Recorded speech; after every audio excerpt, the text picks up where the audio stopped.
के पावन महीने में आप सभी को सावन के मेला में हार्दिक हार्दिक स्वागत है। और आइए एक गाना पेश किया जा रहा है। एक भक्त के सपने में भोला बाबा आते हैं और क्या कहते हैं, आइए इस गाने के माध्यम से सुनते हैं।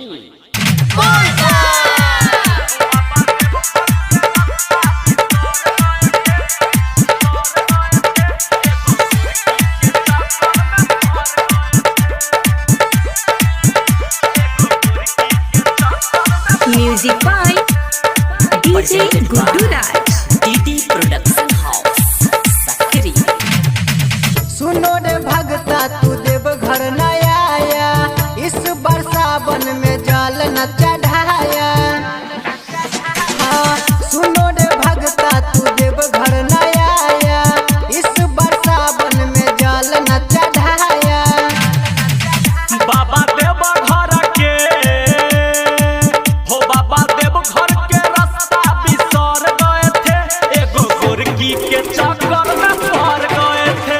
तोहर मंदिर के रास्ता बिसर गए थे, एगो गोरकी के चक्कर में पड़ गए थे।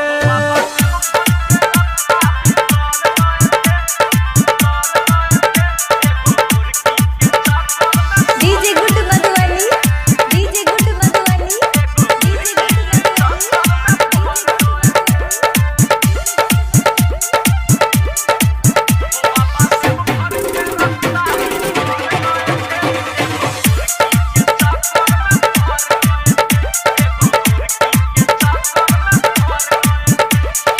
मिलेगा दंड तुझको, भूल गया था मुझको, करो कबूल तुम, क्या दो सजा तुझको। हाँ, ऐसे नहीं प्यार करबा, तोरे शरण में रहबा, कोनो लड़की के नहीं अब फेरा में पड़बा। हो बाबा माफ करहो, हो इंसाफ करहो, ओकरा लौट के हम शहर में चल गए थे, एगो लड़की के चक्कर में पड़ गए थे। तोहर मंदिर के रास्ता बिसर गए थे, एगो गोरकी के चक्कर में पड़ गए थे।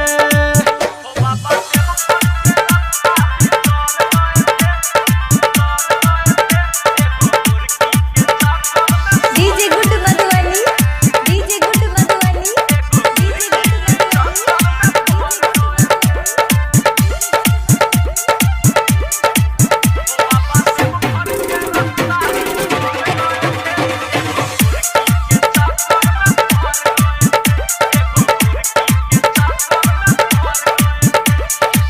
रहो न गुमसुम, आओ देव घर तुम, कर लो न दर्शन मेरा हो जाएगा पुण्य। हर साल एबा बाबा वादा करै छियै, धर्मवीर धुरंधर के संगे आबै छियै।